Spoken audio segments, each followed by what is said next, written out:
and around the impoverished Whitechapel district of London, England, in 1888.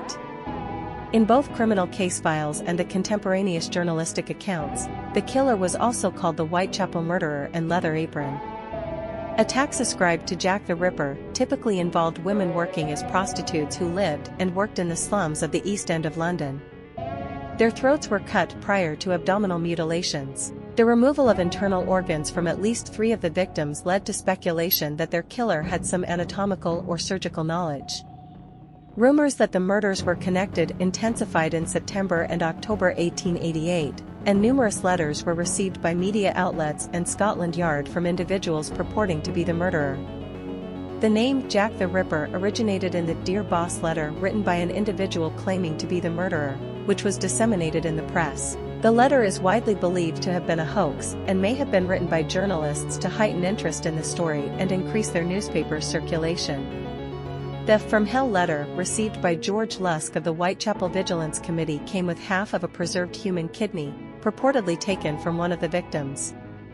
The public came increasingly to believe in the existence of a single serial killer known as Jack the Ripper, mainly because of both the extraordinarily brutal nature of the murders and media coverage of the crimes.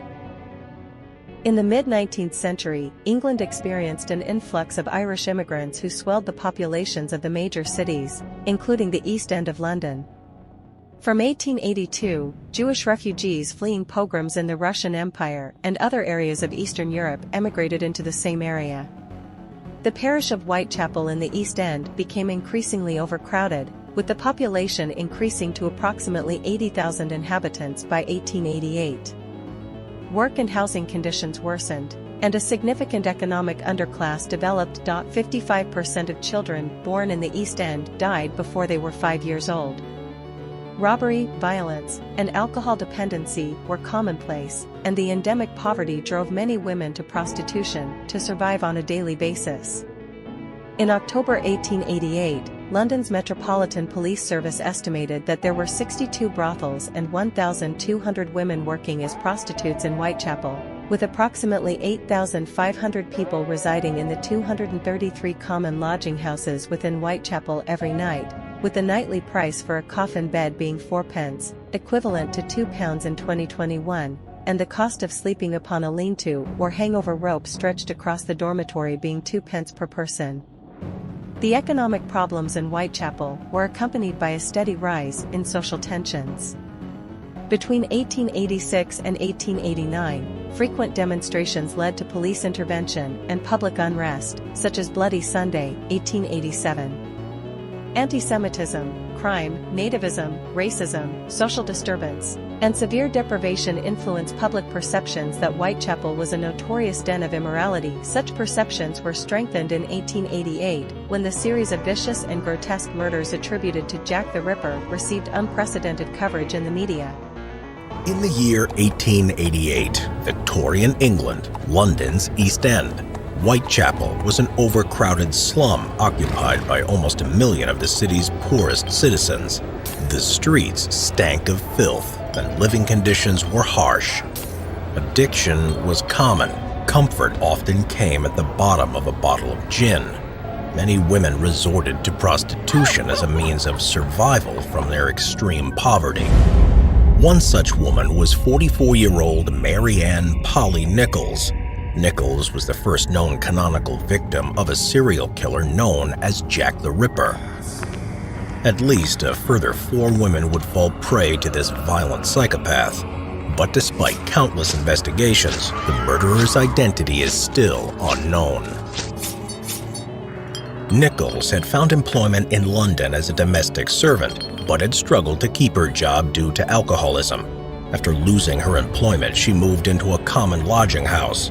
On the night of August the 30th, 1888, Nichols was struggling to pay for her bed. She left the lodging house sometime around 11 p.m., intending to raise the funds by prostituting herself.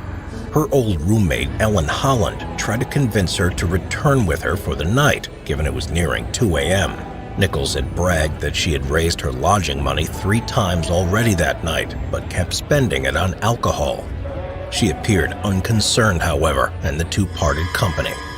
Nichols was last seen walking towards Whitechapel Road. Her body was discovered approximately 1 hour later. The death of a prostitute was nothing new in Whitechapel, as it was dangerous work, but the way Nichols had been killed was shocking. Nichols' throat was cut deeply by 2 wounds, one of which had completely severed the tissue down to the vertebrae. Her abdomen had violent incisions inflicted upon both sides. The lower part of her abdomen was partly ripped open by a deep, jagged wound, causing her bowels to protrude. Nichols had not just been murdered, she had been severely mutilated. 1 week after the grim discovery of Nichols' body on Saturday, the 8th of September, the body of 47-year-old Annie Chapman was found. Similar to Nichols, Chapman also suffered from alcoholism, lived in a lodging house, and resorted to prostitution to earn money. Chapman's throat, like Nichols, had also been slashed, her vocal cords severed. She would have been unable to scream. Her abdomen had been entirely sliced open and she was disemboweled. A section of flesh from her stomach had been deliberately placed upon her left shoulder. Another section of skin, flesh, and her small intestines were removed and placed above her right shoulder. The autopsy revealed that sections of her bladder had been removed. It is suspected that the killer took these body parts as a sick souvenir. In the early morning hours of Sunday the 30th of September, 1888, the killer struck again, this time claiming 2 victims mere hours apart. The body of Elizabeth Stride, aged 44, was found by Louis Diemschutz as he drove his horse and 2-wheeled cart. Diemschutz was the steward of the International Working Men's Education Club. Stride's body was in a poorly lit adjacent yard. Unlike the other victims, her body had not been mutilated, but blood was still flowing freely from a single knife wound inflicted on the throat, and her body was still warm. This suggests that Stride had only been killed shortly before Diemschutz's arrival. Perhaps the sound of his approaching cart had interrupted the killer. Her lack of injuries and mutilation led some to believe that she was not killed by Jack the Ripper, but by someone else.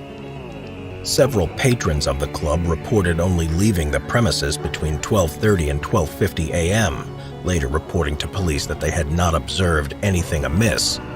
It appears the killer was not satisfied with the death of Stride, as only 3/4 of an hour after the discovery of her body, he struck again. Catherine Eddowes was 46 years old and had been out drinking on the night of her murder. She was so heavily intoxicated by 8:30 p.m. that she had been taken into custody to sober up. She was released at 1 a.m. Her body was found in Mitre Square, about a mile away from Stride's body. Like the other victims, Eddowes' throat had been severed.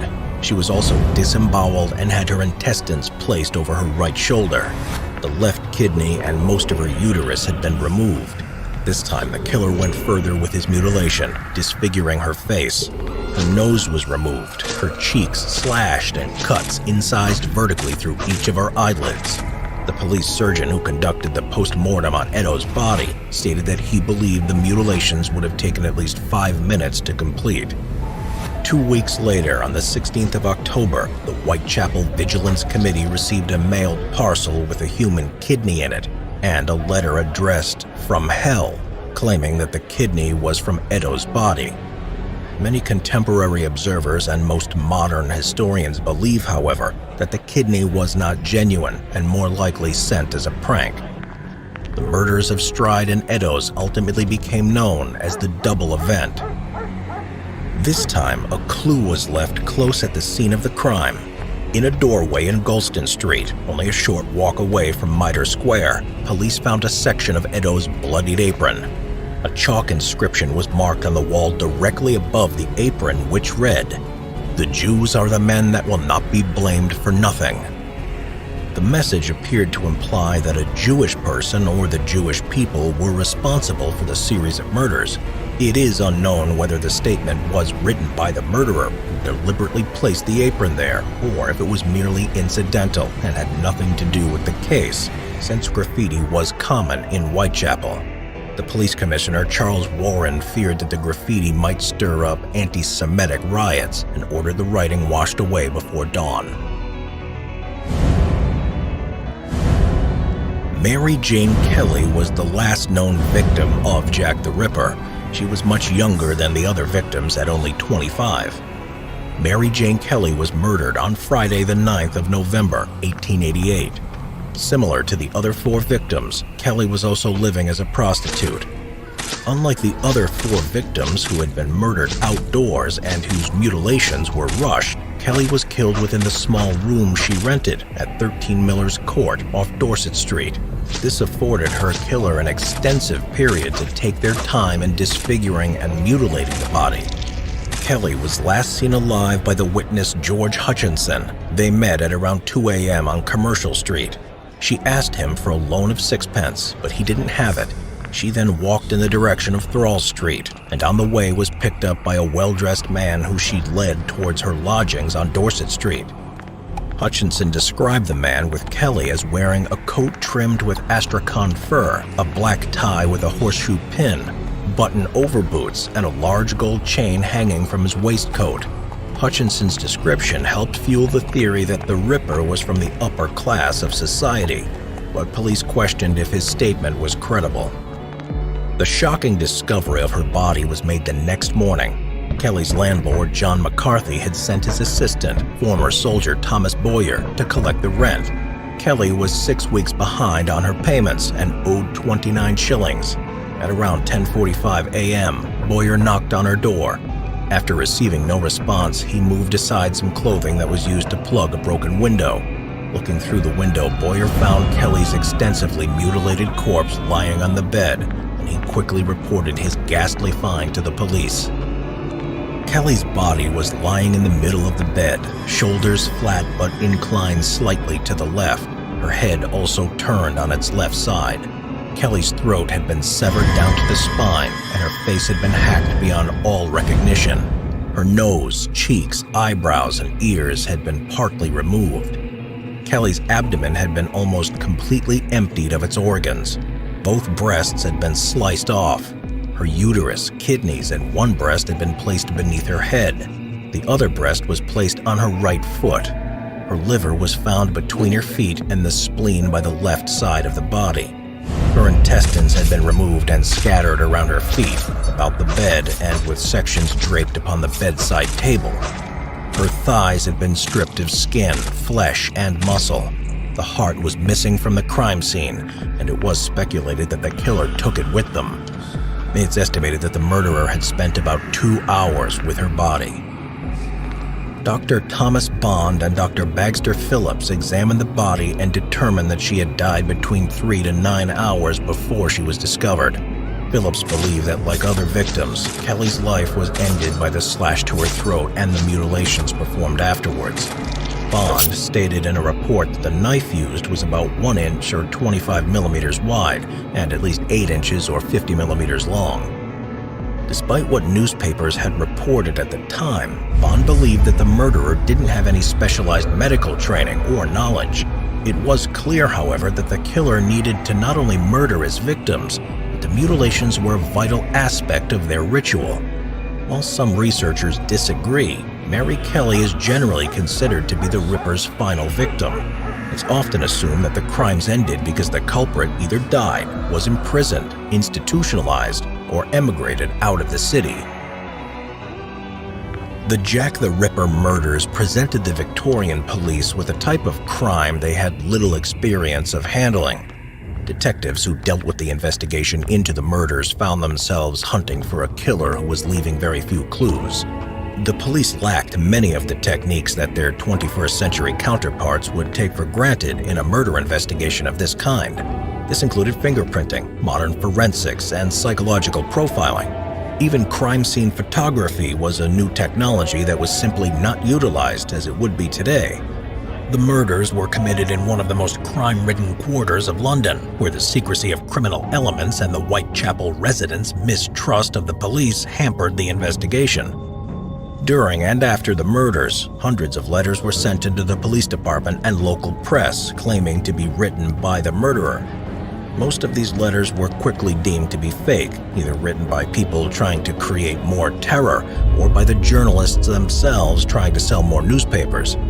Almost all letters have been disregarded by Ripper experts as hoaxes, but it is possible that at least one letter may have been a genuine clue from the killer. On October 16, 1888, George Lusk, the president of the Whitechapel Vigilance Committee, received a 3-inch square cardboard box in the mail. Inside was a letter and, disturbingly, half of a human kidney preserved in wine. The letter, including spelling errors, read as follows: "From hell. Mr. Lusk, sir, I send you half the kidney I took from one woman and preserved it for you. T'other piece I fried and ate it. It was very nice. I may send you the bloody knife that took it out if you wait a while longer. Signed, Catch Me When You Can, Mr. Lusk."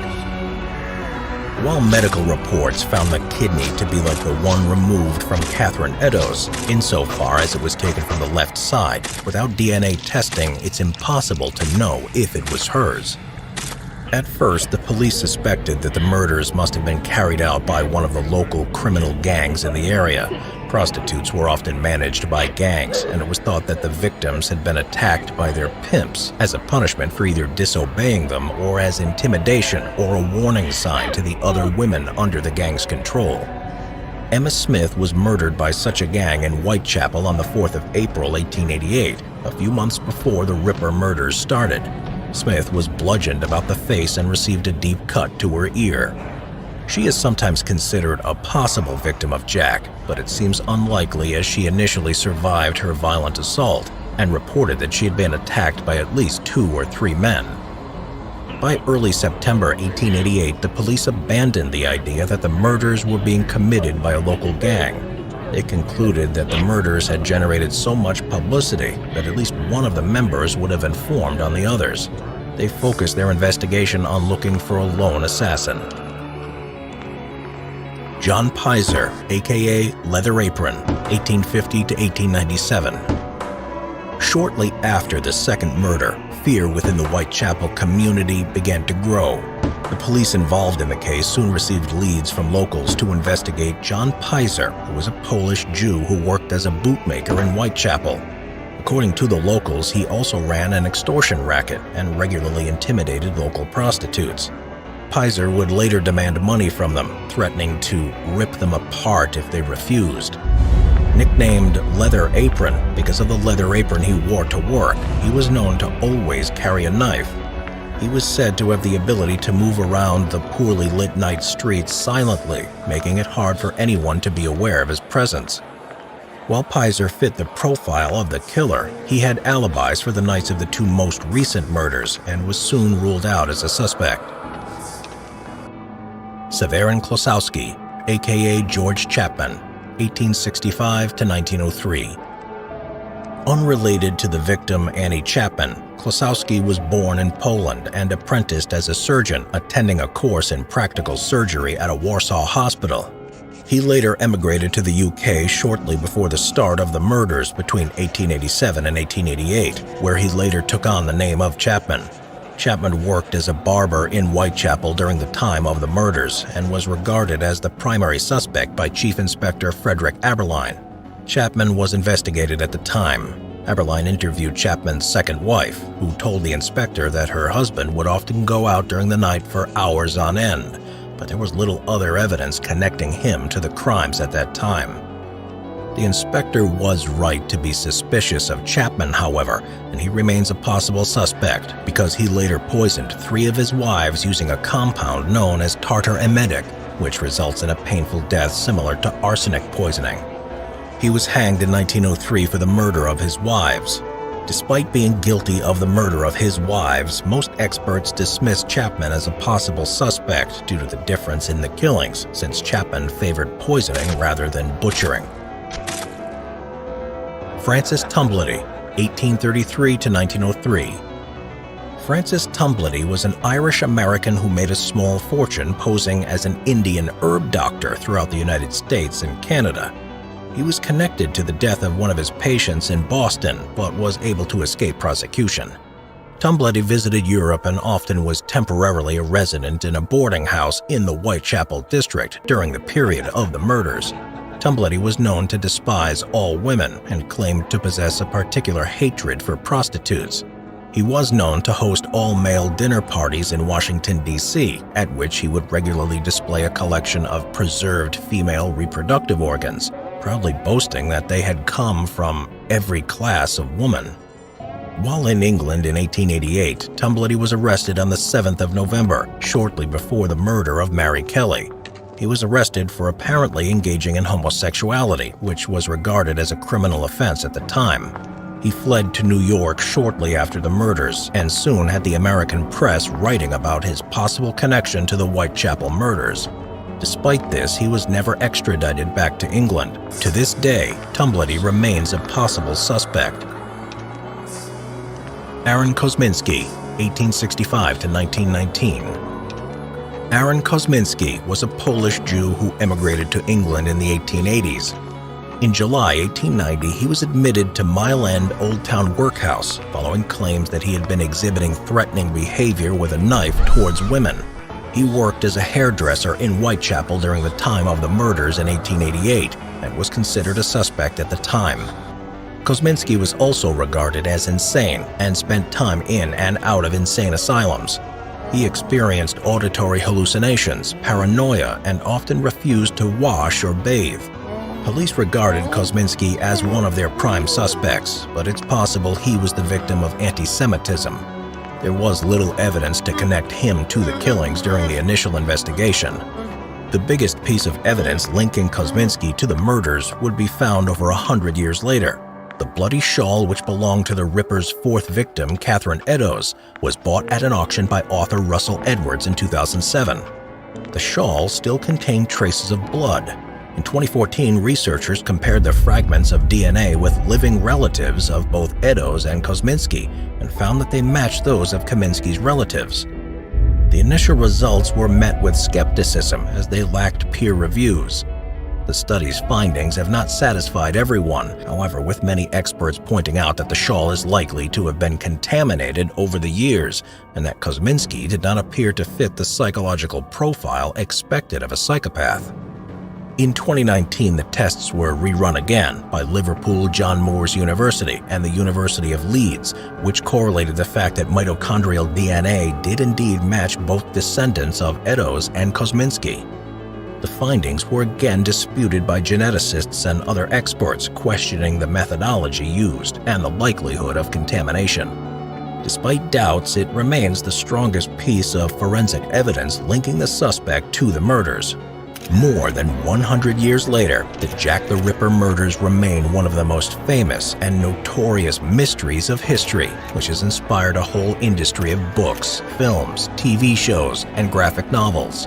The locations have also become the must-see destination for a macabre tourist industry in London, with tourists flocking to retrace the steps of Jack the Ripper and his unfortunate victims.